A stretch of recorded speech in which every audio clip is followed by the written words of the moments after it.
Главы внешнеполитических ведомств Южной Осетии и Абхазии подвели итоги переговоров и озвучили основные пункты подписанного плана консультаций между странами. Стороны отметили, что документ направлен на укрепление стратегического партнерства двух республик. Этот документ для нас важен, документ носит межведомственный характер.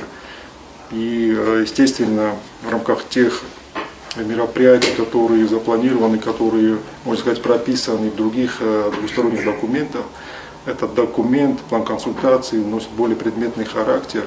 И по окончании действия предыдущего документа мы стараемся его обновить и подписать, чтобы более предметно уже и более конкретно обсуждать те возможные планы, вопросы, намечать и другие аспекты, чтобы интенсифицировать наше двустороннее межведомственное сотрудничество. Документ закрепляет совместные планы и стремления в рамках союзничества и партнерства двух стран. У нас идут межведомственные интенсивные контакты. Я очень благодарен моему уважаемому коллеге и другу Ахсару Муратовичу Джоеву, министру иностранных дел Южной Осетии, за вот этот конструктивный союзнический партнерский дух, которым пронизано все, что мы делаем совместно. И это находит подтверждение, в том числе и вот в ходе этого визита. И, конечно, отдельно стоит упомянуть наше взаимодействие, а это такое стратегического характера взаимодействие. Стороны также подчеркнули активное взаимодействие с государствами, признавшими суверенитет Южной Осетии и Абхазии. Естественно, будем эти моменты прорабатывать. Я уверен, что наши абхазские коллеги тоже в этом ключе будут работать.